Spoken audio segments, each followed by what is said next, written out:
Okay, it's recording now, so don't say anything crazy in class.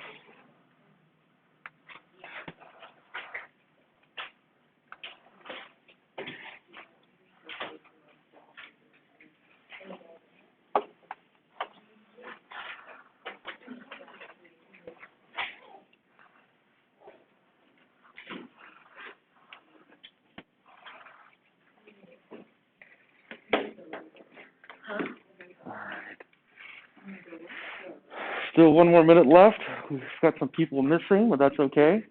Oh, are you Kimberly? Okay. Yes, you will have to be sorted into your house today. So we're missing Sarah, and we're missing Stephanie. Sarah? Yes. Cool, you're right there. See, this is why nameplates are really, convenient. Yeah, see, now I know everybody's name.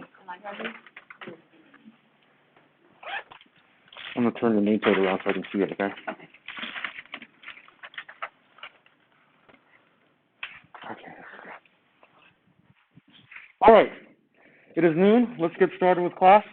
The first thing we have to do today is actually sort two new people into their houses.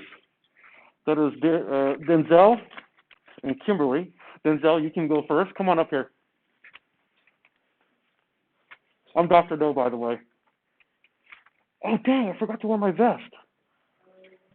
Well, they were telling me I wasn't dressed appropriately for teaching, because I was wearing a t-shirt and, sweatpants. So I wore a vest so I'd have a collar at least, and I forgot to bring it. Oh, well. Oh, well.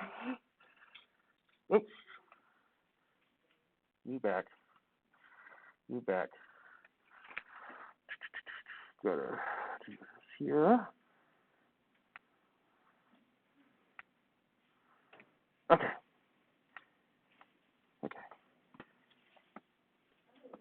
Okay. Denzel is going to sort into his house, so go ahead, and all you have to do is tap on the wheel on my iPad. Go ahead, and then tap it to stop it, to see what house you're going to. You're going to Ravenclaw! Yay! I made my other class clap, and they lost points if they didn't clap. Maybe I should do that with you guys. I'm just kidding. Okay, so Denzel, you're Ravenclaw, so you're sitting over there. What I want you to do when you get back to your desk is put your major on the front and what you want to be when you grow up. And then the assignment that you missed on Monday was a poem about yourself. You have to do that for homework, okay? Yeah, I'll move your stuff. Your name play over here. You missed a good time on Monday. Huh? I wish.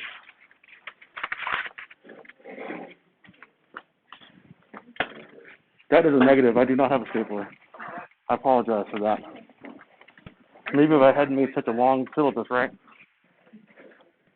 All right, Kimberly Flores, you're next. Is that your last name? Did I say that right? Yeah, you're next.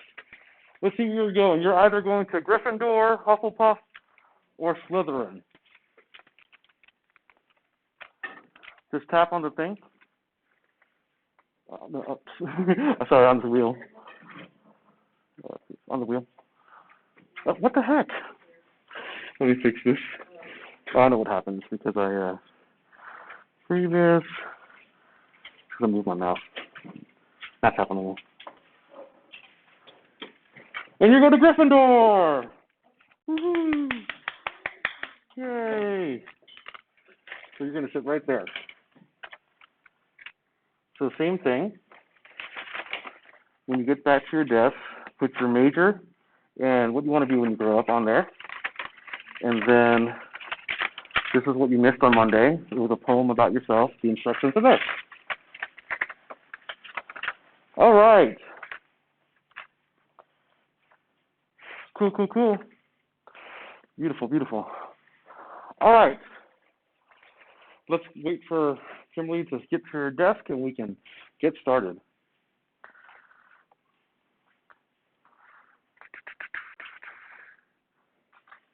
We do have lab today, by the way, and so what we'll do is you'll leave lab for you'll leave class, but the lab starts 15 minutes after class.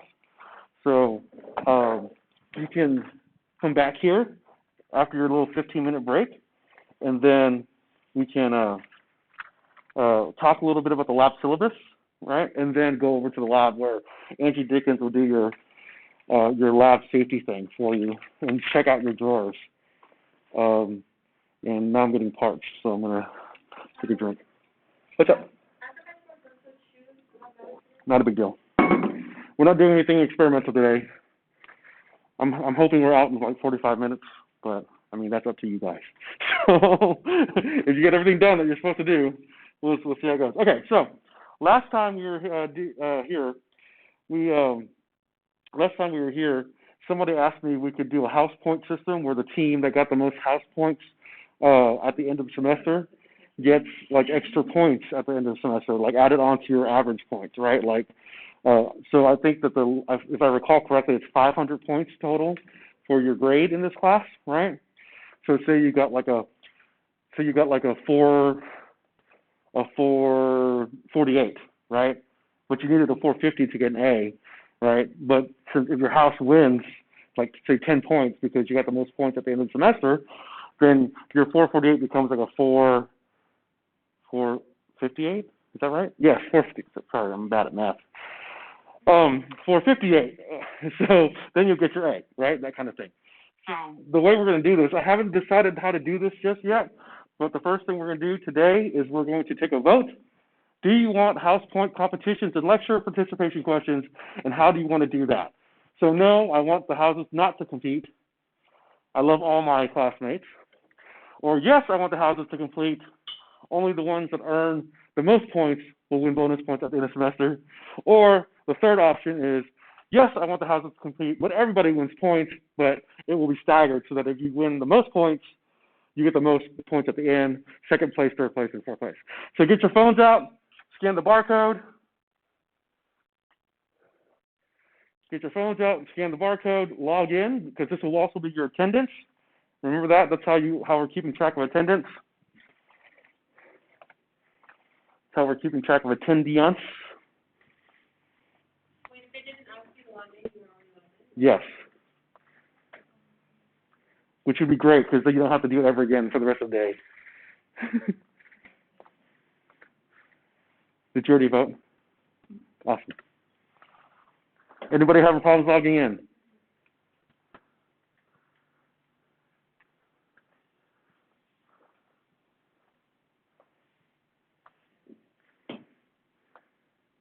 So yes, please log in and vote. This will be your attendance for today. And then during the lecture, there'll be several questions being asked that you'll have to scan and answer during the lecture. And those will also be your participation grades. Okay, your participation grades. All right, has everybody scanned? Everybody done? Let's see what the results are.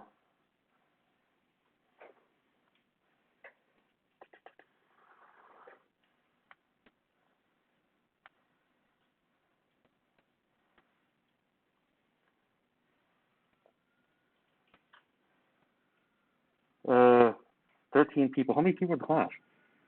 Oh, we're missing one. That's why. We're missing one. Okay, view the results. Okay, so overwhelmingly, everybody wants to do the third option where everybody gets points at the end of the semester based on their standing, right? First, second place, or third. Is everybody happy with that? I'll make that decision like for real soon, and I'll let you know. I'll make sure it's okay with the administration and stuff, and then we'll probably go ahead and do that kind of thing, okay? All right, so let's go ahead and get started with lecture. Where am I at here? PowerPoint. That. And then, what are we doing here? Make sure I have my pen on. All right. So today we're talking about Lewis structures. Oh, I just got a brand new laser pointer. Where's it at? There it is. So today we're talking about, are you really serious? Oh, there we go. Today we're talking about Lewis structures today. And so Lewis structures are how we represent different ions and different atoms, right, and how many valence electrons they have, okay? So you take a look at the periodic table up there, well, maybe purple is not a good color to use. I can't even see it really well. If you look at the periodic table up there on your right side, as you're facing or left, whatever side that was there, right? The group number tells you how many valence electrons that an atom has. Okay, and so what a valence electron is, it's the atom's outer electron shell. Okay, all the electrons on the outer shell. And so when we look at our example here, oxygen has actually got 6 valence electrons. And you know this because if you look up here, oxygen is right there, atomic number 8, right? And it says 16 right there, but if you drop the 1, it's 6, okay? And that means 6 valence electrons. Does that make sense? Right? It's the same with all of them over here with these nonmetals. Boron here says 13, just drop the 1, that means 3 valence electrons, right? Carbon right here says 14 there, and it's actually 4 valence electrons. Just drop the 1 and you get the number of valence electrons, okay? Nitrogen, 5 valence electrons. Fluorine, 7 valence electrons, okay? And it's going to be the same throughout the entire group, right? The entire group. Over here, too, you can see here the noble gases. They all have full octets, right? I'm assuming that you've taken Gen Chem 1, so you know what I'm talking about here. But the noble gases all have full octets, so they have 8 valence electrons. So notice here, in our example here for oxygen, it's got 6 valence electrons, right? Only 2 are paired, right? And then 2 are non-paired right here, okay? 2 are non-paired. So generally these are called lone pairs, right? Because they're alone and they're paired. And then these 2 right here, they're off by themselves, are what we usually use to bond things with, okay? We bond other atoms to it with, okay? So let's take a look at the periodic table real quick and how these affect the rest of the elements, right? So this guy named Lewis, G.N. Lewis, came up with the method of the Lewis model, okay, where we put the valence electrons around the atom like that. So like I was saying before, even though that periodic table says, 13, 14, 15, most periodic tables actually say 3, 4, 5, 6, 7, and 8, telling you how many valence electrons are in each group, right? So if you go up here to boron, you see 3 there, carbon, 4. Notice that boron has all bonding electrons. Carbon has 4 bonding electrons too, right? No lone pairs. But then we get to nitrogen, has 1 lone pair and then 3 bonding electrons, right? Here's oxygen, 2 lone pairs, like we saw before, and 2 bonding. Fluorine actually has 3 lone pairs and then 1 bonding. And then neon here has all lone pairs, which means neon, the noble gas, doesn't want to bond with anything, right? So this tells you a lot. And what it tells you is that boron is capable of bonding with 3 things, right? Nitrogen, for example, is capable of bonding with 3 things as well because they both have 3 lone pairs. 3 bonding electrons. Carbon is capable of bonding with how many things? 4 things, right? Because it has 4 bonding electrons. Oxygen, already said, has capable of bonding with 2 things. Fluorine, how many things can it bond with? 1. Right, exactly, right? The same thing is also true over here with the metals over here. So group 1A is called the alkali metals. Group 2A is called the alkali earth metals, right? And as we move across, we have on 8, that is the noble gases. Then we have the halogens in 7, and then we have the chalcogens in 6, and then I don't remember the rest of those, what they're called, right? So the other thing I want you to look at too is the electron configuration of these things here, okay? So let's take a look at, for example, neon, okay? Neon's electrons configuration is 2s2, 2p6, okay? Well, it also has an He there too. Well, that's because on the periodic table, when you're looking at electron configuration, what you're trying to do is attain the number of electrons that a noble gas has, right? And for helium, which is just above neon, which you can see right there on the full periodic table right there, right? It's just above neon. It has 2 electrons in its 1s orbital, right? And that's its only orbital. It's full, right? It's happy with those 2 electrons in its 1s orbital. Then you go down 1 there, and you get from helium to neon, right? That He, helium, means that the very beginning of neon's electron configuration is what? Is 1s2, right? the same as helium's just above it. And then the rest of it is actually neon's configuration, which is 2s2, 2p6. And that's a total of 8 electrons in its outer shell, right? So the first orbital is known as the 1s orbital, right, which is the one that helium has. That's the one that helium has, 1s orbital, right? It has 2 electrons there. And the neon, right, has more than 2 electrons, right? It's actually got 10 electrons. So 2 of them are in the same orbital as helium's, which is the 1s. That's 1s2. And then the rest of it is in the 2 orbital, which is the 2s and the 2p's. 2 of them are in the 2s, 6 of them are in the 2p's, and that makes 8, and that gives us 10 total electrons, right? Does that make sense? You can do the same thing again with argon right below it too, right? Argon has the same electron configuration as neon, right? So it has the He, the helium one, plus the 2s2, plus the 2p6. And then it also has even more electrons, so that's when we go to the third orbital, which is 3s2, 3p6, right? So this guy named Mendeleev, right, back in Russia in like the 1900s, before we even knew about elements, right, somehow was able to organize the periodic table of elements so that not only did each group have the same number of electrons that are in the outer shells, but also the same valence electrons, right? I mean, back in the early 1900s, how did you figure that out? Turns out they did it by figuring out the weight of things, but I will talk about that later. The most important thing to know, though, is that the goal here is to have 8 valence electrons, right? And that's called the octet rule, okay? It's to get 8 valence electrons, and that's called the octet rule. There's other rules too, there's exceptions, but for right now, that's all you need to worry about, right? So the goal here, for example, for fluorine is that how many electrons does it have right now? 7, right? It needs 8. Where can it get it from? It can get it from one of the metals, because look at lithium right there. It's got 1 electron to give up, right? It can give it to fluorine, and you get lithium fluoride, right? And then lithium becomes the same configuration as helium with a full outside shell, right? And then fluorine gets a full outside shell, right? So that's what we call ionic bonding.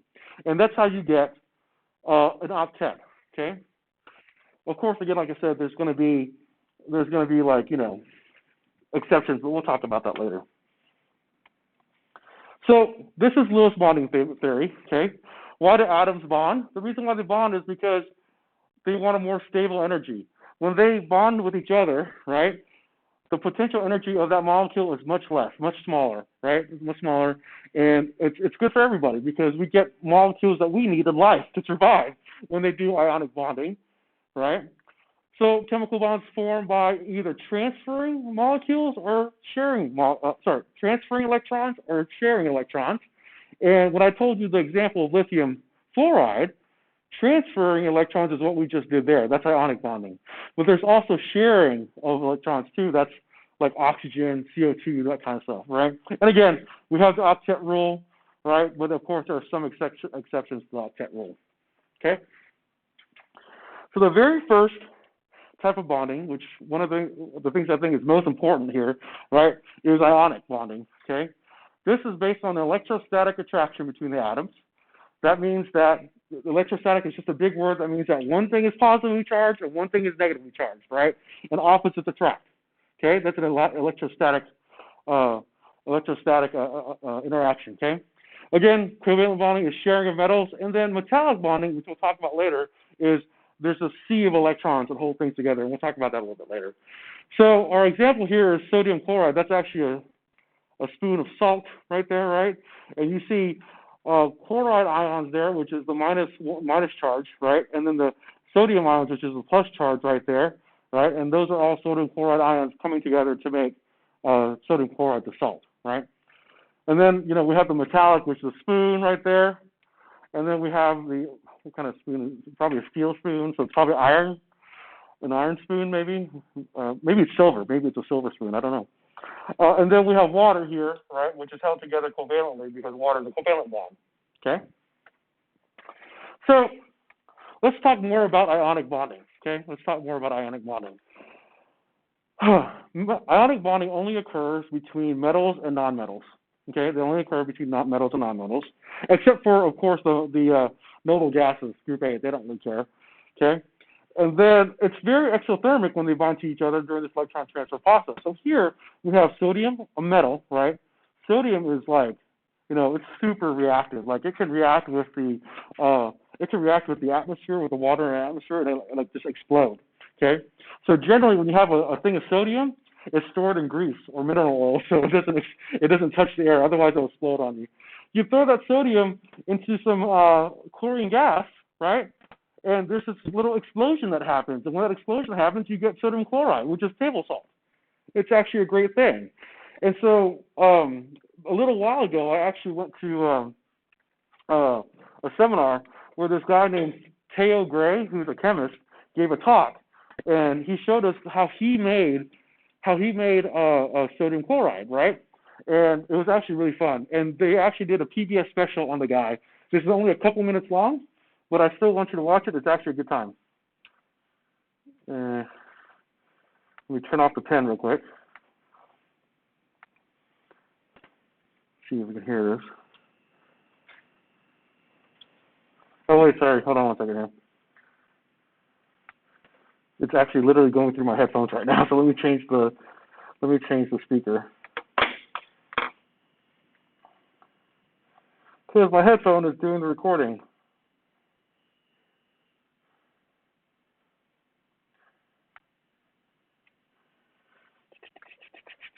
Sounds output through headphone port, please. There we go. Close. Open this back up.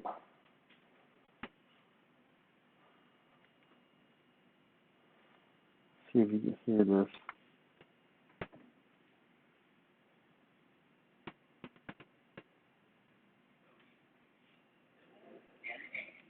You 11 protons and 11 electrons arranged in shells at 2, 8, and 1. Sodium is an alkaline metal. Like all the elements in this group, it's desperate to get rid of that extra electron. You got it quickly. I should see some utility in a silver 35. Wow! It slices like cheese, but it's actually a soft metal. Theo offered to put on one of his favorite sodium demonstrations. What happens when a pure element dumps its outer electron in a violent altercation with ordinary water? He insists we wait until nightfall, when the reaction will be most spectacular. Do not try this at home. The whole purpose of this contraption is just to dump it in a bucket of water. The sodium dumping machine. All right, let's give it a try. Here we go.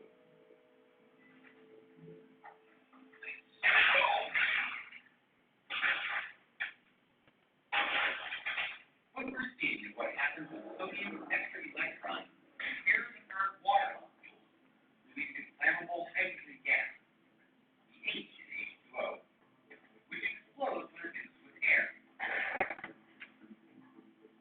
The next day, Theo takes it up a notch.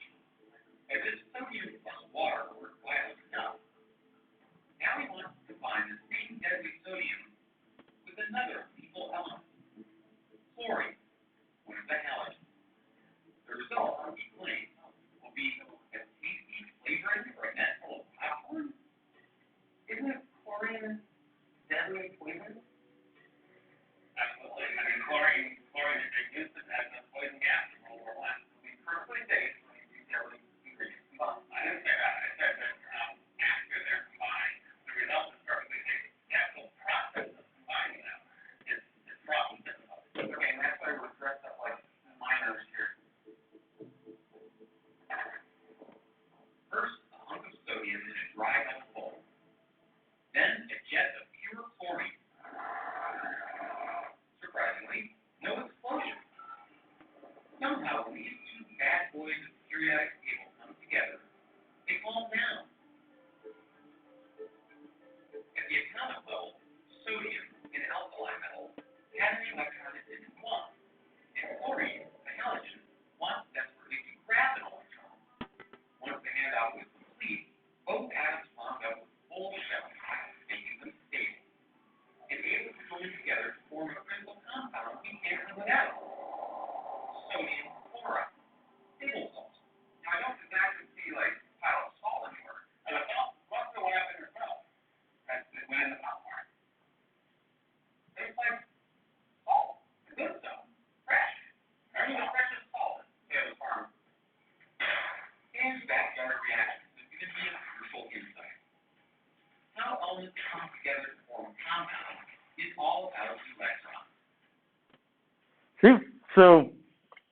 interestingly enough, I wanted to do this experiment for you guys here, but they said it was a little too dangerous.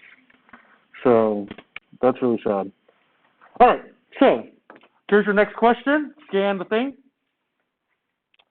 And the question is, do you expect a similar reaction between potassium and bromine? Right? Potassium and bromine. Potassium is an alkali metal. Bromine is a halogen. They're both in the same groups as sodium and chloride, right? So remember what I said before, okay? So yes, they're relatively similar sizes. They will react similar. No, the physical properties of the reactants are different. Yes, the metals are alkali metals and nonmetals and an elemental halogen. Or no, the metals and nonmetals are each from different families of elements. So go ahead and answer that question. Let me know when you're done, when everybody's done.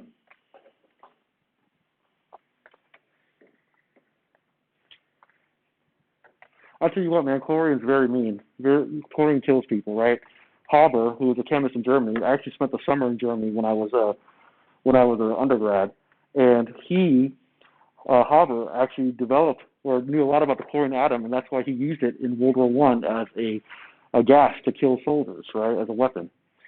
I mean, chlorine is so bad that it will steal an electron from kittens, like literally, right? It will go into, the gas will go into your esophagus, your trachea, your bronchial tubes, and take an electron from the water in there, turning it into hydrochloric acid, right? And so when you start breathing, you start feeling this huge, like, burning sensation inside your lungs because there's a whole bunch of acid being created by the chlorine gas because chlorine is that insidious, right? And it's also green colored, right? Everybody ready? Okay, cool. Let's see how you did.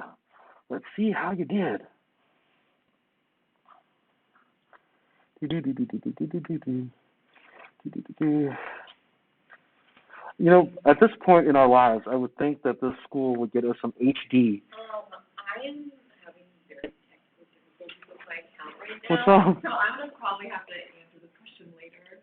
I'm trying to get it all figured out. Okay, did you do the vote? No, I did the first one, but then I had to change my password for my Texas Listening account, and then now my phone is saying that when I put in the new password, it's the wrong password. Oh my God. So it's like my computer and phone are like not working. Oh my God. Okay, we'll talk about it later then. Okay, let's see how everybody did here. We are on lecture 2.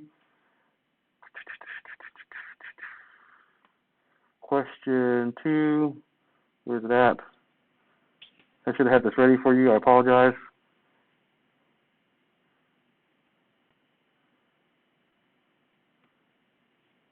Oh, it's question 1, isn't it? Yeah, that's what it is right there. All right. 12 responses. That's good because we have 13 people in here today.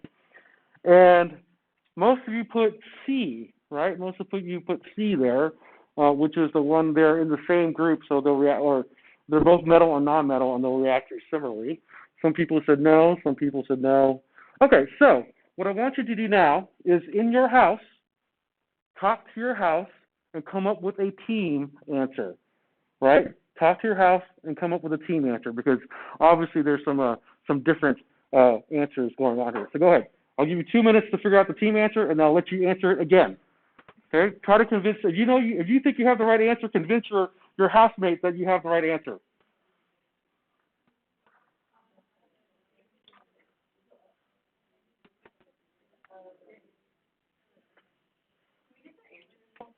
Oh, in a minute. Yeah, I'm gonna do that. Don't worry.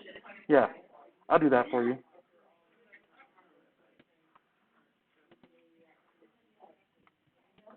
I just gotta make sure the second one's up. 1 second here.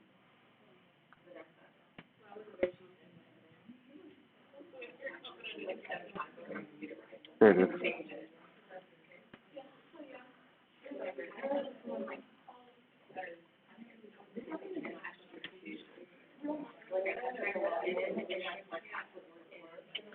Here you go. So talk about it and see if you convince your friends and your housemates of the correct answer.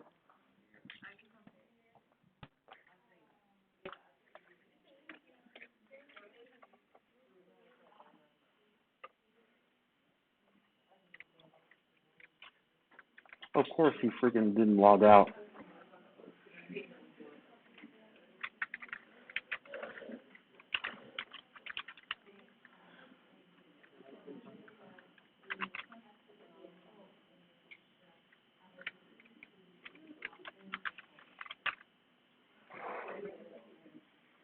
Okay. Everybody done talking about it? Yes?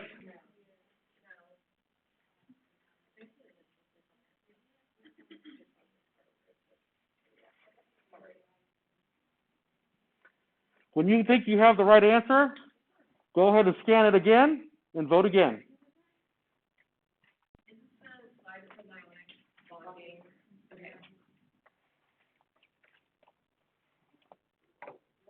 And it could have been something I said too. It might not have actually even been on the presentation.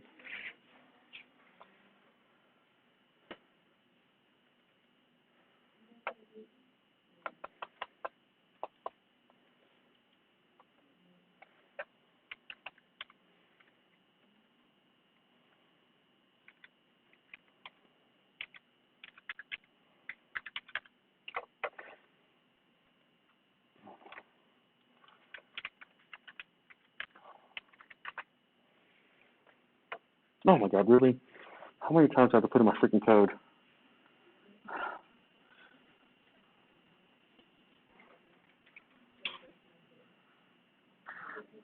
Remember, if you get the right answer, you might get points for the end of the semester.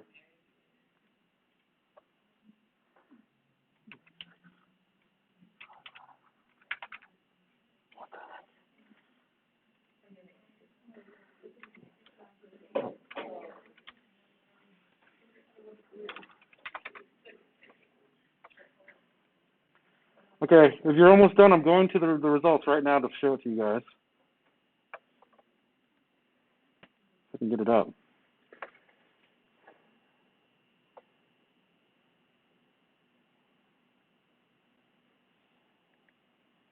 Everybody done?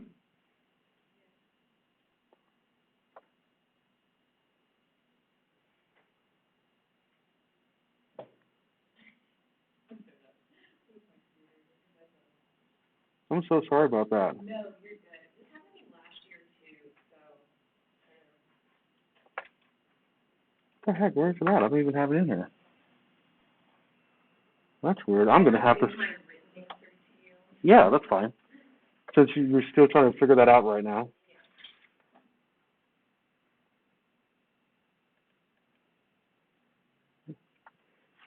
Let's see where it is. Where is it at?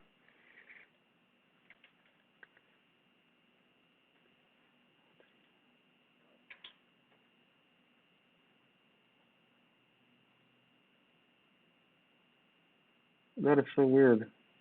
Like I have that somewhere and it's not in here anymore. Okay, let's just do it by teams. Or what does everybody think it's going to happen? What the answer is going to be? See? You guys? Exactly. That's exactly what it is, right? Potassium and elemental bromine will combine with each other, making potassium bromide the same way that sodium chloride will combine with, sodium will combine with chloride and make salt, right? The exact same way. So what you need to remember from this is that if they are in the same group, right? If they are in the same group, they will react similarly, okay? I will ask you questions about different elements, right? I will ask you questions about different elements, but they're all going to be all from the same group. So if you remember what each of the elements, how they react, or not each element, because there's 100 and something of them, each group reacts, and you just look them up in the element, in the group, because you'll have the periodic table all the time, right? You'll be able to predict that when potassium combines with elemental bromine, it becomes a what? A salt. It turns out that every single time an alkali metal or an alkali earth metal combines with a nonmetal, it makes you an ionic compound, which is also known as a salt, right? So you have table salt, which is sodium chloride. You have Epsom salt. You have marbling salt. There's all kinds of different salts, right? And they're not all sodium chloride, okay? They're all different ionic compounds, okay? So let's take a look at this a little bit more visually, right? Just a reminder right here, right, that when you have a metal, usually it's got an electron that it wants to get rid of, and then we have a nonmetal, it needs an electron, right? Remember, chlorine is insidious. It'll take electrons from kittens, right? Newborn babies, right? So it'll take this electron from this metal to give itself an octet, right? Which makes the metal happy because now it's got a full shell outer shell as well. And that's what we call an ionic bond right here, right? An ionic bond, which is different from sharing electrons, where you have a nonmetal and a nonmetal. They share, and now they both have 8 electrons in the outer shell, right? But they only both have those 8 electrons in the outer shell because they're sharing electrons, right? So these are things that you must know, right? One element readily gives up an electron, which is the metal. That's called low ionization energy, right? That's called low ionization energy. Make sure you know that. And the other element readily gains an electron. That's called high electron affinity, right? Which makes sense because chlorine really likes that electron. And if you have an affinity for something, that means you like it a lot, right? And then down here is just how we would write this in a chemical equation sort of way with this fluid structure. Sodium giving 1 electron to chlorine. And now sodium, since it lost an electron, it's no longer neutral, right? It's now positive. And then chlorine, since it gained an electron, right, it becomes negative. It's no longer neutral. So for sodium, its name doesn't change, right? It's still sodium. But for chlorine, it's no longer called chlorine. What is it called? Chloride, right? Chloride is what's given to an anion, right? You end all elements, the elements that are anions, right, in "ide" when they gain an electron. Okay, when they gain an electron. Exactly. Or potassium fluoride, right? The interesting thing is that you can just look at the name of the element on the periodic table, which is always given to you, and add "ide" at the end, and you've made it its ionic compound, right? It's that simple.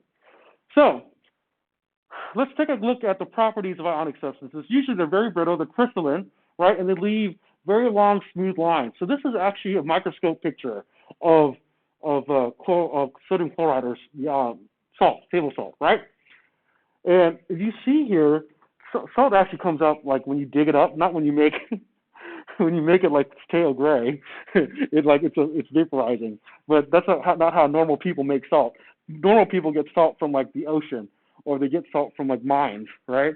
And when it comes out of the mines of the ocean, it's like big chunks, huge chunks, and they have to break it down for you to be able to use it. So that's what it's like when you get sea salt in your grinder, right? Sea salt is like a really huge, like these big things, but you have to grind it to get it to be able to eat it, right? When it grinds, it actually grinds down into these little, very nice little cubes, right? Very nice little cubes with very straight lines. That is a hallmark of ionic substances, okay? And this is what it looks like in a kind of like a visual representation when you have chloride ions and chlorine ions together in salt, right? Sodium here is the purple, and then chloride here is the green, right? And they do it where they kind of go every other atom. They insert themselves, so they're every other atom. And I also want you to notice too that as you move across the periodic table from left to right, atoms actually get bigger, okay? And so sodium here, notice, is smaller than chlorine, right? Because as you move across the periodic table, sodium is in the first group, but then all the way over here, that's where chlorine is, or chloride is. It's in almost the last group, and that's why it's so much bigger than sodium, right? That's important to know. Interestingly, too, ionic compounds, they're very soluble in water, and they conduct electricity well. So if you were to take sodium chloride, right, and you put it into salt and put it into a beaker and put a battery on it and a light bulb, nothing happens. The light doesn't come on because the sodium chloride is still in its solid form, right? But once you get it into the solution, like water, this is another thing you need to know. Notice here we have sodium chloride, NaCl, with an S. That means solid. Here we have sodium chloride, AQ, which means aqueous, which is another word for water. It's in water or in solution, okay? When you dissolve it, the water molecules actually surround the chloride and the sodium ions, okay? And when it does that, they're no longer attracted to each other. Now they're attracted to the electric current.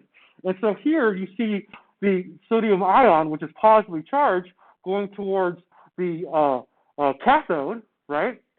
And then over here, that's negatively charged, right? So it's the cathode. The positive charge is going towards the cathode, right? And then chloride is negative, and it's going towards the anode, which is positively charged. And that's why when you're sitting in the bathtub, you sweat a lot sometimes, especially when the bathtub is hot. You don't even know you're sweating, and your sweat's full of sodium chloride. It's full of salt water, right? Goes into the bathtub water too, not to mention the fact that Arlington water is really dirty, right? It's really hard. It's got all kinds of stuff like calcium chloride in it, all kinds of nastiness in it. That's why you get that little ring around your toilet at home or around your bathtub if you don't clean it. You drop a hair dryer in it, right? And then you get electrocuted, and that's why. Okay? You definitely don't want to do that. So if you were just sitting in a bathtub full of salt, you'd be fine. But if you were sitting in a bathtub full of water and you sweat, you would not be fine. Okay? The other thing to notice too is that ionic compounds have very high melting points, right? So think of water. Water is actually a covalent compound. Okay? What is water's melting point? 0 degrees Celsius, correct? Right? Or in Fahrenheit, it's, what is it in Fahrenheit? 32 degrees Fahrenheit. I have to think about that because we don't use Fahrenheit in chemistry, right? But look at salt. Well, that's not even salt. That is just, some ionic compounds are greater than 300. Salt's melting point is 800 degrees Celsius. You can't even get that hot using a burner on your stove, okay? 800 degrees Celsius for salt, for sodium chloride. And if you apply that salt, that heat, that 800 degrees Celsius to that sodium chloride solid, it actually the ions can start to move, and then you have sodium chloride liquid, which is a ionic liquid, right? That makes sense? Any questions? Anybody have any questions? Right? I know that we're talking about salt a lot, but it's like the easiest example to demonstrate this kind of stuff. So remember I told you about Haber?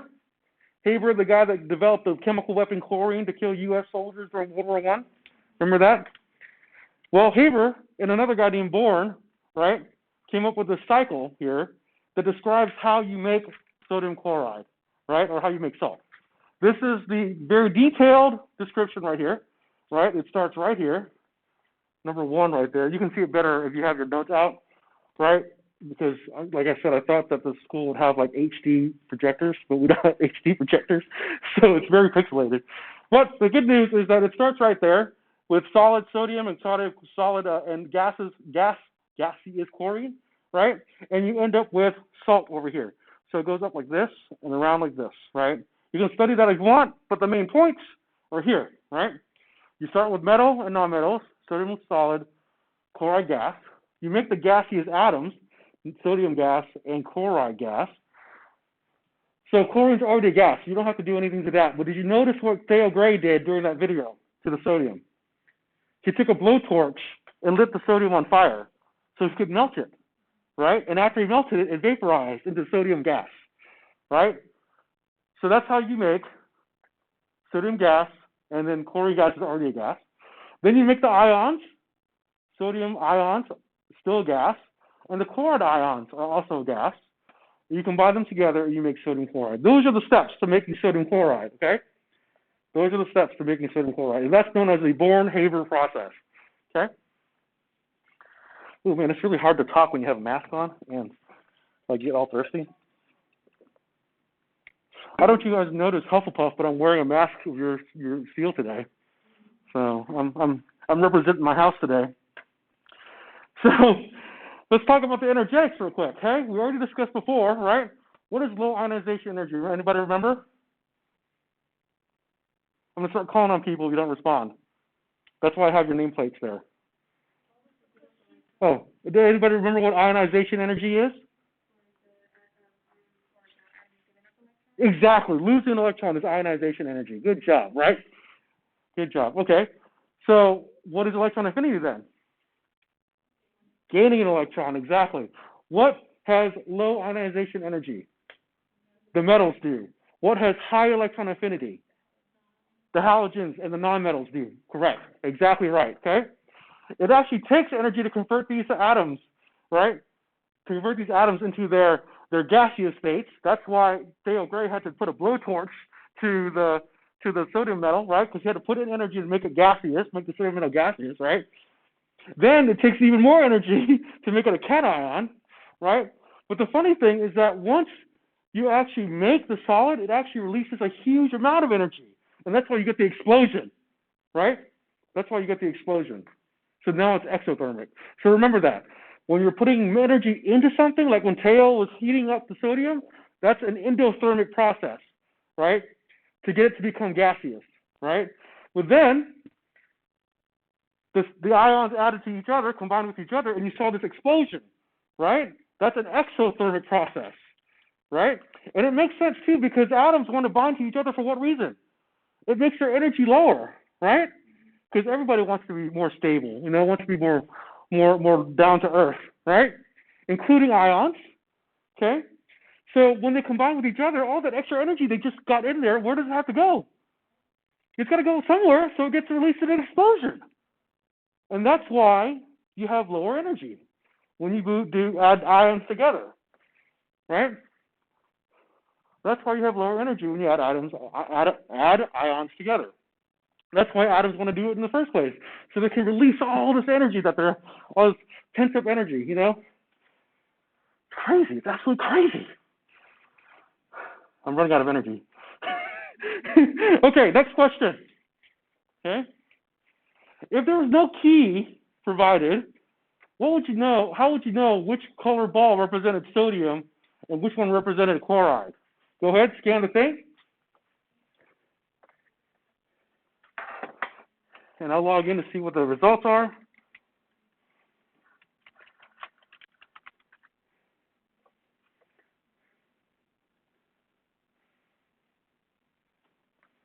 Got one response so far.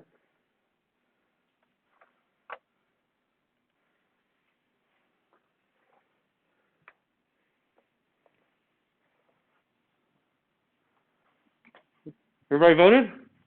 So far I got 6. I guess we only need to get 12 since Hannah, you're having issues with your.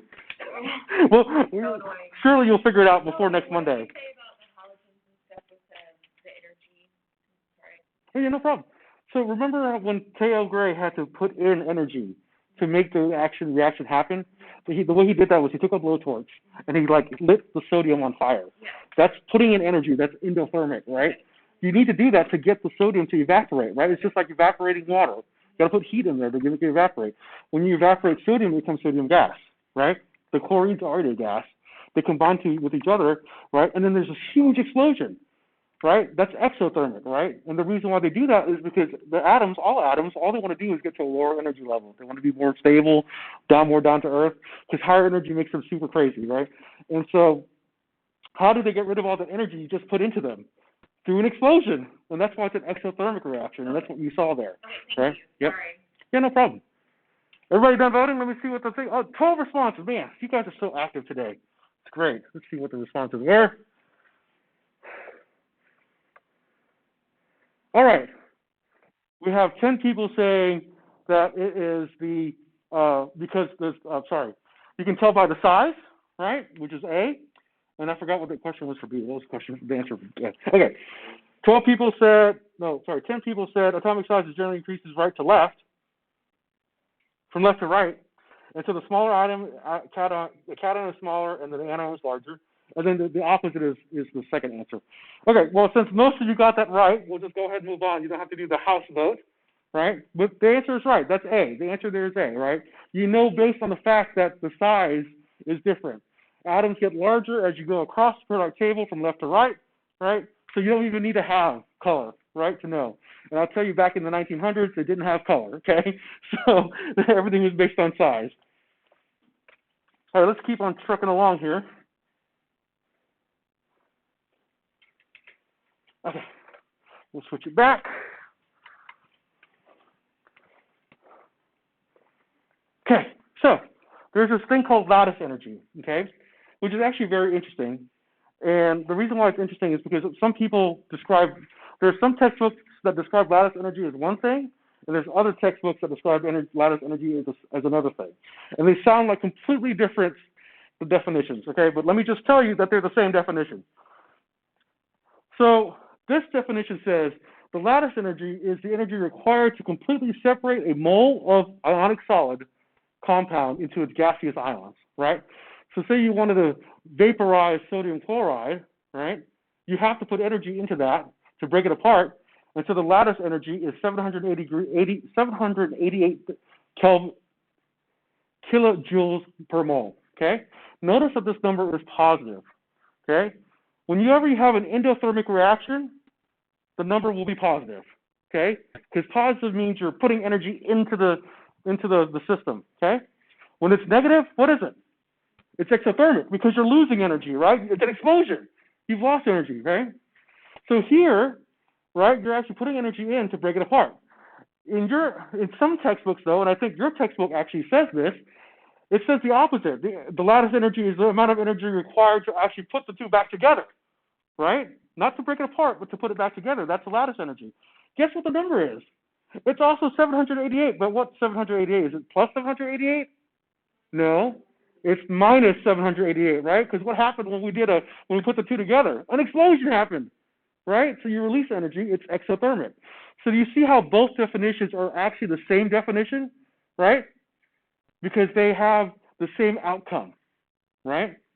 In this definition, you're separating sodium chloride, the lattice energy, you're separating sodium chloride into sodium and chloride by itself, and the number is plus 788, right? In your textbook, if you read your textbook right now, it actually has the exact opposite definition in there. It's the amount of energy required to put them together, right? And the number is actually negative. The same exact number, but negative. It's the same thing, right? Just different sides of the coin. Because both mean this. The lattice energy is the amount of energy of that molecule itself, right? Whether it is enough to break it apart or put it back together, it will always be the same number, right? If you're breaking it apart, it's going to be what? It's going to be positive.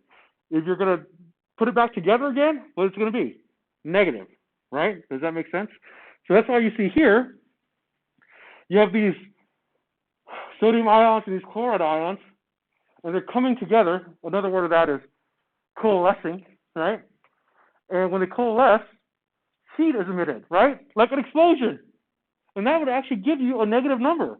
This delta H here, this enthalpy here would be negative for the lattice energy, right? But when I'm talking about here, you're going backwards, you're going the other way, so what would it be? Positive energy, right? So you quite literally could put another arrow down here, right? Going this way, right? Let me write that there so you don't get confused. I have an Apple Pencil for a reason. Excuse me. You're going to learn more about ionic compounds than you ever wanted to know today. You can put another arrow down here, right? Like that, okay? And when you do that, this number will explain both by either going to plus or minus, right? If you're going from sodium gas to chloride gas and making the sodium solid, right, what is it going to be? It's going to be the negative 788, right? But if you're going from sodium chloride back to the gaseous forms of sodium and chloride, what's the number going to be? Positive, right? Make sense? So don't get confused, because when you read this definition up here in my slides, and then you go read the definition in your book, it will sound different. But it's literally the same thing. One is just going forward, and one is going backwards. That's what the lattice energy is, because you can do either, right? Things can either be broken apart, or they can be put back together, right? Does that make sense? Okay? All right. Let's take a look at some trends in lattice energy, right? So don't worry, I'm not a huge math person. I just wanted to show you that this is the equation that you use to figure out what the lattice energy is. K is a constant. It has like the speed of light in it and some other stuff. I don't even know. Q and Q there are the charges of each atom, right? And then the distance in each atom, okay? The thing I do want you to notice, though, is that the distance is at the bottom, and lattice energy is over here in the numerator, right? Let's make sure you guys know this. This is some basic math going on here, right? When you don't have a number at all in the denominator, what is that number? It's 1, right? Right? And so, lattice energy here is the numerator. The distance between the atoms is the denominator, right? So what does that mean? It means to have an inverse relationship, right? As the distance between the atoms increase, what happens to the lattice energy? It decreases, right? It decreases. Does that make sense? Because they are inverse of each other. And that's actually borne out in this experiment that they did. Notice here we have cation radius, right? So that's the chloride. And as the chloride gets bigger and bigger and bigger, the cation radius, which is the lithium, sodium, potassium, rubidium, and cesium, as the atoms get bigger, right? Because as you go down the periodic table, atoms get bigger. Going to the right of the periodic table, atoms get bigger, and going down, atoms get bigger, right? So lithium is small, sodium is a little bit bigger, potassium is a little bit bigger, rubidium is really big, cesium is super big, right? And as you get bigger in the cation, the distance between the two atoms is increasing, right? What happens to the lattice energy? It decreases, right? Same thing is true over here. This time, let's change the anion. Fluorine is the smallest. Chlorine is under fluorine, so it gets bigger. Bromine is under chlorine, gets even bigger. Iodine is the biggest of those, right? And look what happens. The trend is that the lattice energy, right, decreases. So notice how this equation right here describes these graphs, right? So some crazy chemist, was smart enough to come up with this equation, and then they did an experiment, and they're like, holy crap, they're right. Excuse me, I mean, they got it right? I'm really trying hard not to use any profanity because I got in trouble for that. Anyway, so the point is this, right? Increasing charge on the ions will actually increase the energy, but it will decrease with the size of the atoms, right? Okay? It's so cool. So cool. So cool. So let's take a look at the electron configuration then, right? So notice before, potassium right here, right? This is the electron configuration of potassium. And remember, right here is where you would see the He for helium, right? The 1s2. And then all this stuff here is the configurations for lithium, beryllium, boron, carbon, nitrogen, oxygen, fluorine, neon, right? All the way across, all the way until you get to potassium, right? So potassium here originally is an alkali metal. So what does it have? In its 4s orbital, right? It's got 1 electron. Why does it have 1 electron in the 4s orbital? Because it's in the first group, right? But then it gave up that electron to something else. What did we give it to in the last question? Bromide, remember? We gave that electron to bromide, okay? So now it's got 0 electrons in its 4s orbital, and that's hunky-dory because it's lower energy and it's got a full octet in the 3s and 3p orbitals. Does that make sense? Right? That's what every metal is trying to do. They're trying to get to the point where their outermost octet is 8, right? 8 electrons in its outermost orbital, okay? And metals are generally more generous than nonmetals are. Nonmetals will just rip your electrons away from you and not even care, right? Good stuff. That takes us to covalent bonding, okay? So covalent bonding is different from ionic bonding because covalent bonding is sharing. Sharing is caring, Barney says, right? And so it's actually very interesting. Whenever a nonmetal is interacting with a metal, it'd rather just take that electron, right? But when a nonmetal is interacting with a nonmetal, 2 nonmetals together, I guess they like each other. So they're going to share their electrons instead of stealing, right, an electron. And that's how covalent bonding works, okay? So here, we have two nonmetals, right? And the nucleus is class over? Oh, I thought I had 15 minutes. What's happening here? Right? So this is a nucleus. The plus sign is a nucleus. Why are plus signs nucleuses? Because exactly, nucleuses have protons in them and they're positive, right? Make sense? They also have neutrons in them too, but neutrons have no charge. So the overarching charge is what? Positive. So here in covalent bonding, we notice that two nucleuses, they repel each other because they're both positive charge. Two electrons repel each other because they're both negative charge, right? But the nucleuses are attracted to the electrons, right?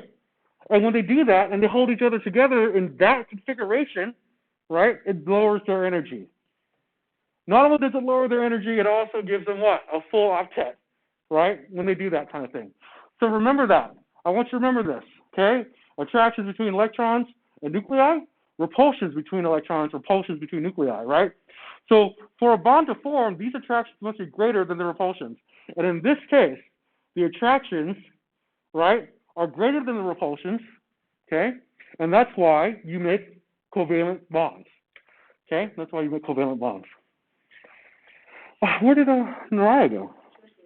Okay, that's okay. Next is a question anyway. We'll wait a minute for her to come back to scan the question. Okay, next question. What would happen to the concentration of the electron density between the nuclei in B if you pulled the nuclei further apart? Hi, come on. I have your, huh? That's okay. I was thinking 1:30, but that was the lab. That is true. No big deal. I'm recording the lecture. It's good. So then, since you're actually here, answer this question. I can count you here for today. There's your nameplate.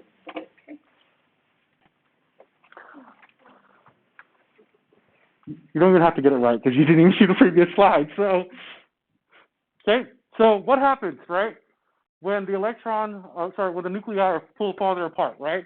What happens in respect to the repulsions of electron, nuclei, and attraction between electron and nuclei?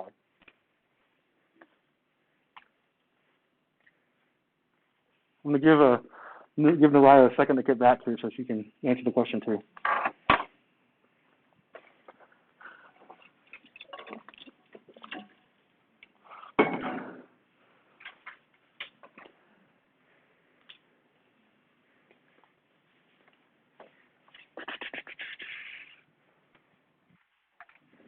Actually, that's okay. We won't wait for Naraya because she's already answered a couple questions today anyway.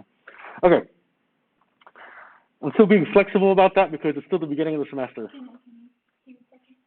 What's up? Can I get a second? Oh, yeah, go ahead.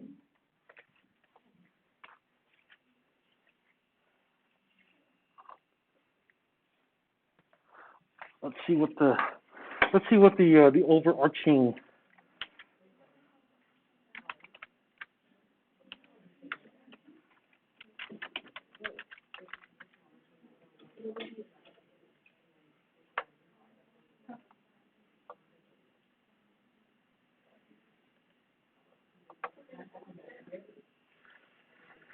So we're on question 3 now. Okay, I've only got 8 responses. There's some people missing. Okay, go ahead. So if you remember the previous slide, let me go back to the previous slide for you real quick. You see, this is why we do this, right? We do this so I can make sure everybody's still with me, okay? This is a nucleus, and that is a nucleus, right? And that's an electron, and that's an electron, okay? The nucleuses and the electrons attract to each other, right? But the nucleuses repel each other, and the electrons repel each other, right? Whenever the attraction between the nuclei and the electron is greater than the repulsion between the nuclei and the electrons, you get a covalent bond. So the question asks, what would happen if you move these two nuclei further apart? What would change and what wouldn't change, and how would it change, right? What would change, what wouldn't change, and how would it change? Okay? How would it change? So you're moving these apart, right? So what's not changing and what is changing? Notice that if you move these apart, right, the electron nucleus changes distance, right? And then also the nucleus changes distance. But what stays the same? The electron stays the same. Does that make sense? Right? Wait, can you go back to the question? Yeah. So,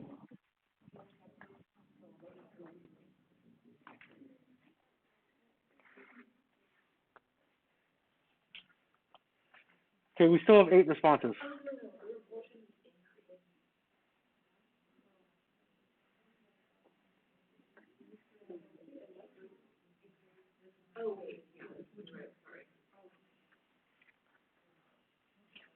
Go ahead, did you answer?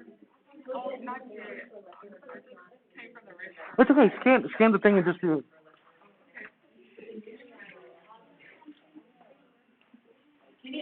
Oh, wait. One more time?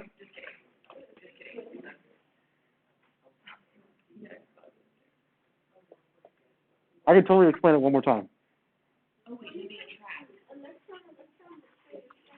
Yeah, because notice that when you look at this picture here, right, the things that are moving apart are the 2 nuclei, right, like that. But the electron, the distance between the electrons aren't moving. Well, answer on the quiz, right? Answer on the thing. What do you think? Tell me what you think on the thing. Yes, there is. See? Electron.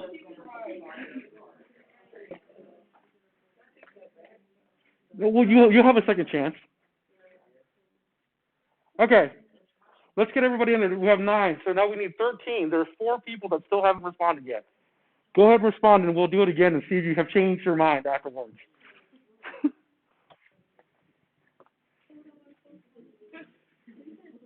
Don't worry, it's totally anonymous, so it's okay. Well, not totally anonymous. I mean, I get to see what's happening. So, everybody done? Okay, we got 12. One person hasn't gone yet. Who's the one person? You? Oh, who's the one? One person. Oh, it's her. It's Hannah. Her thing doesn't work. Your thing doesn't work. Okay, we're good now. Okay. Let's see what everybody said.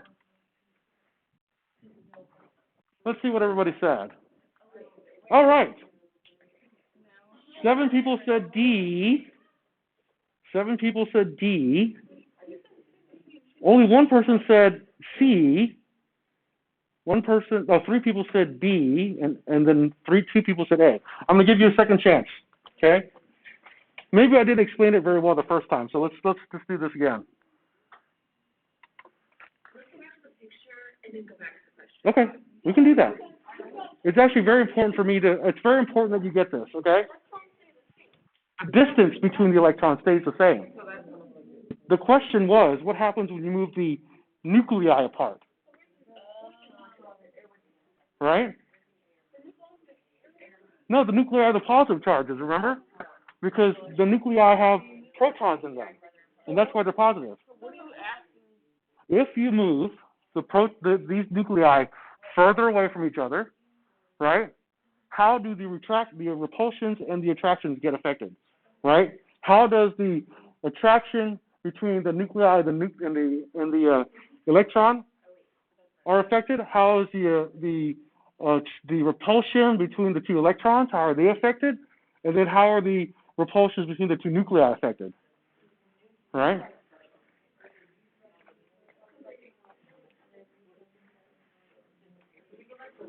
Yes, absolutely.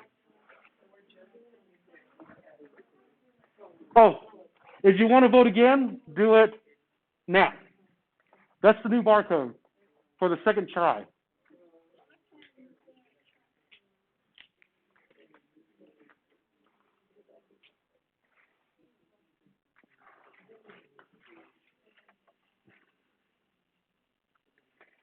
Let's see how people are doing that one.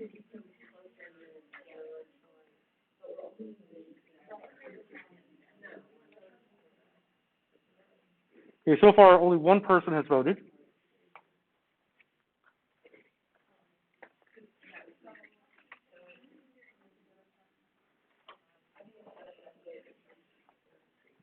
Yes, please, talk with your team. Come up with a unanimous answer. Talk with your team. Huh? Yes, absolutely. It's just like in Hogwarts, you know, like even though Hermione got 10 points, her whole team gets 10 points, but she got them individually anyway. The same thing will happen here, right? So, did she get 10 points? She probably got like 100 points. I don't know. She's an overachiever, but I like that about her. All right. 4 people have responded. I'm looking for 13.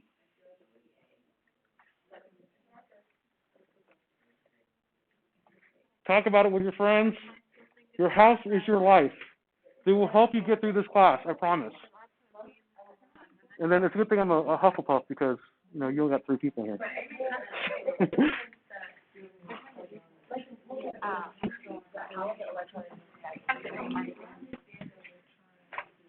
You want to see the picture again? Okay.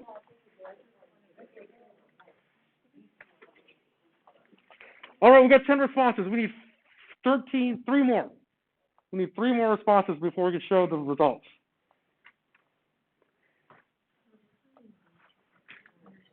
The Wi-Fi is a little slow here too, so 12. One more person needs to respond.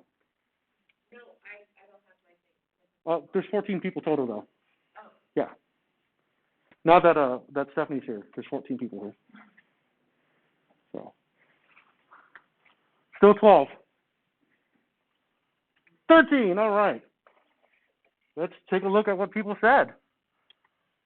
Now this is actually very interesting. Half of you said that it's A. Half of you said that it's B. And let me explain, okay? So, let me switch back. I will tell you now that the A's have it. The A's are correct, okay? A is correct? Yes. The reason why A is correct is because as you pull things apart, right? As you pull things apart, the attractions and the repulsions will decrease. But if they stay in the same position, right, nothing changes about them. And so the only thing that stayed in the same position was the electrons, right? These 2 right here, right? I asked you what would happen if the 2 nuclei move further apart. The distance between the 2 electrons is still the same. So the repulsion between the 2 electrons stays the same, right? Whereas the nuclei being pulled apart decreases the attraction between the 2 and also decreases the repulsion between the 2. The exact opposite happens. Yes. The exact opposite happens. Yes. Everybody get it? You sure did. But I wanted you to get it, so we spent like 10 minutes on it. So I wanted you to get it, okay? Okay, we only have a couple minutes left, so let me go over one more slide and we'll end it for today, and then we'll have lab in 15 minutes, so come back here after your little 15-minute break, okay?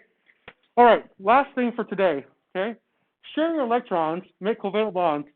Sharing electrons to make covalent bonds can be demonstrated with Lewis structures, right? And so as you see here, hydrogen and hydrogen right there are together. They're H2 diatomic, and they're sharing bonds by having the line in between them, right? That's sharing electrons right there. So if you recall, chlorine, where's my pen? Here it is. Let me make sure my pen is up.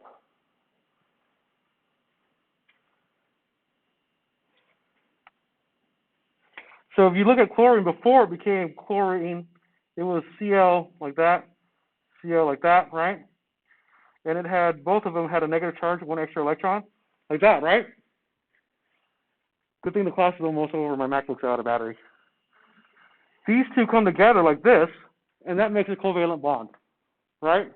That's why you get that there. And then you have of course, the lone pairs that don't do any interaction at all. Because chlorine on the periodic table has how many valence electrons? It has 7, but only one of them, right, can bond, right? So it can only do form one bond. And we'll talk about that next week. All right. Oh, go ahead. Any questions? We do have like 1 minute left, so answer questions. So because we didn't give me the whole PowerPoint, does that? There won't be an assignment for today.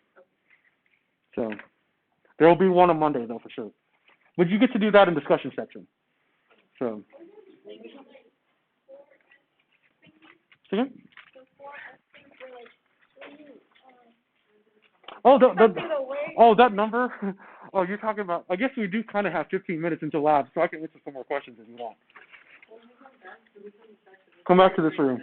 In fact, I can lock this door, so I would keep your stuff in here, and we can lock it, because you're not going to need any of your stuff in the lab. So, huh? No, you can. But I'm talking about your stuff for, I appreciate you cleaning up for me. I'm talking about your personal stuff. You can leave it in here. Because we'll walk over to the lab and I'll lock the door and then we can come back here and get your stuff afterwards. Because you don't want chemicals spilling on your backpack and stuff. You know, that kind of thing. That's how we're going to start doing that. Unless you really want to take your backpack with you. Yeah, you're dismissed. For the lecture part. Thank you for trying to participate. Trying, I did participate. I just couldn't get into my That's funny. Okay, let me answer this one question for Oceana real quick.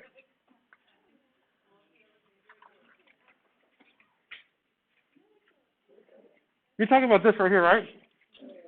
Yeah. So, I forgot to even say this to everybody, but these numbers here, the shells here, like 1, 2, 3, 4, and stuff like that, is actually the period number on the periodic table. So,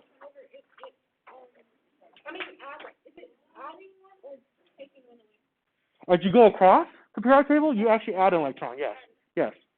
So, for example, notice here, potassium is 4 down on the periodic table, right?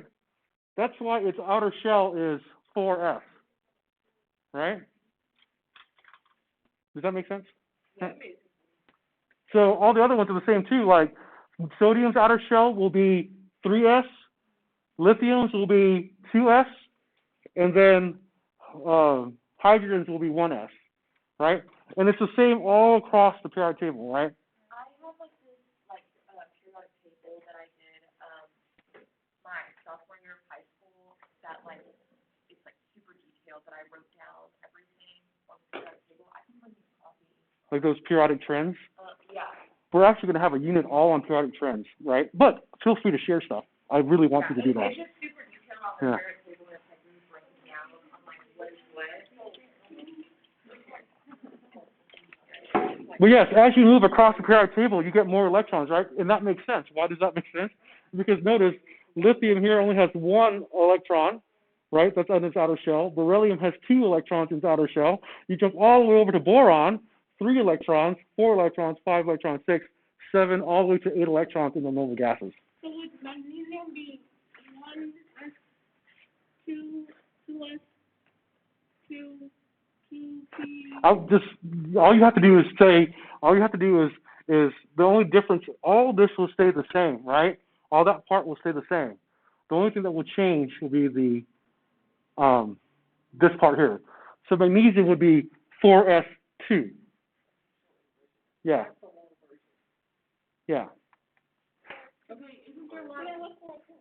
4s1 is potassium. Oh, I'm sorry. You're up. I apologize. Your magnesium is 3s2. Sorry. Yeah, magnesium is 3s2. I thought we were on the same row as potassium. Have you ever seen the? Yeah.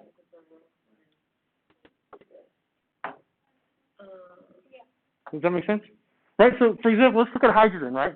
What is hydrogen? It's just 1s1 because there's 1 electron. Okay. Then you go over to helium. What is it? It's in the first row, so it's still 1s, right? And then it has 2 electrons, so it's 1s2. Does that make sense? Okay. Then you go down to lithium. It's got how many, right? It's got 3 electrons, right? So you go, that might be the confusion. There's a difference between valence electrons and the actual total number of electrons. Valence electrons is the number of electrons on the outer shell, but the total number of electrons is the total number of electrons that identify the atom, right? It has an equal number of electrons to the number of protons, okay? So its atomic number will tell you how many electrons it has total. So lithium here, right, will have 1s1, sorry, 1s, right? Sorry, not 1s. 1s2, then 2p, right? 2s1, right? So 1s2, 2s1, okay? So that's 3 electrons, right? Because there was 2 in the s orbital, the 1s orbital, and then 1 in the 2s orbital, right? That's 3 electrons. But the reason why people even I got confused, right? Like, what letter are we at? So generally, when you write lithium, you don't even write the 1s2 part. You just say helium, and then you put in lithium's part, which is 2s1, right? What? No, we're looking at this other picture. Oh, that's fine. Yeah. So that's the other thing. Once you get over to this side, right here, you have so many electrons that you get into the p orbitals, right? So you get to boron, for example, right? Boron has 1s1 from the hydrogen, 1s2 with helium, right? So you can put that in He with the little brackets around it, so you know that it has that already, right? And then lithium, right, which is 2s1, and then beryllium, one more electron there, makes that 2s2, and then boron's there now, that's what we're stopping at, makes it 2p1. So the entire electron configuration would be He, in brackets, 1s1, right, sorry, 1s2, 2p1. Does that make sense? I'm seeing blank faces, so let's try this again. The p orbitals can only get, you know why? Because there's only 6 elements across right here. This is all p orbital stuff, right? So there's only 6 elements there, right? So only 6 electrons can be in that particular orbital. But then over here, there's only 2 electrons. So that's why the 1s's, the 2s's, the 3s's, they all have 2 electrons, right? They're never going to go to 1s3 or 1s5. It will never do that because it only has 2 electrons in that first s orbital. So this side is S. Yes. Yes, everything over here is S. Everything over here is P, right? And these are the D's. And I can't remember what those are. No, that's. Those are the D's, and these are the P's. F, that's right. They call this the F block. And I am not an F block chemist. I'm a biochemist, so my home is up here, right? So, yeah, F block, D block, right? P block, and then the 2 alkali earth metals and the alkali metals are S block, right? Does that make sense? I mean, electron configuration was last semester, but I can do a class on that if you need to know, if you want to do that. If you want to review, for example. Or we can talk about it during discussion section on Monday. We can talk about it during discussion session. Do you guys want to do that? Do you want to, like, a really, and it's hard for me to do it with my laser up here. It's better for me to have my, on the PowerPoint. That way you can see what I'm talking about. All right, let's take a quick vote. Electron configuration lecture, like refresher during discussion on Monday? Yes? Yes? Yes? Okay. I see nods and I see hands. So let's do it. Yeah. Oh, it will be on Blackboard. It's being recorded right now. Hopefully it works, because I'm not sure if it did work. No, there will be a tab. Funny thing about Collaborate is that we're being charged like an arm and a leg for, Collaborate videos, so we're not allowed to use Collaborate anymore. So what I'll do is I'll actually post it on YouTube, and then there will be a link to it under our navigation in Blackboard. It will say lecture videos, and you just click on that, and you'll have a YouTube video there, which will be this. Okay. Yeah, it'll be way easier than using Blackboard Collaborate. So, but yes, discussion section Monday. We'll do a refresher on electron configuration. Okay.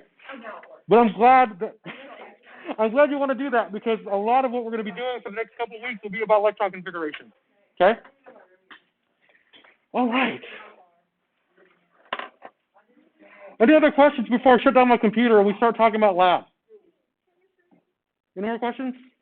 1:30. So go take a little break. Go pee. Go do your things. Right? If you want to, go ahead and put in your things. I'll make you a custom one. Do you think I have time to go? I don't even we're not going to the apartment. Uh-huh. So run over there and get. How close are we? What do you need to get? Side of the street. What do you need to get? My soccer gear. Do you think we have time to go to practice right afterwards? Well, if you want to, that's fine. Are you sure? Yeah. Run. Well, we'll be fine.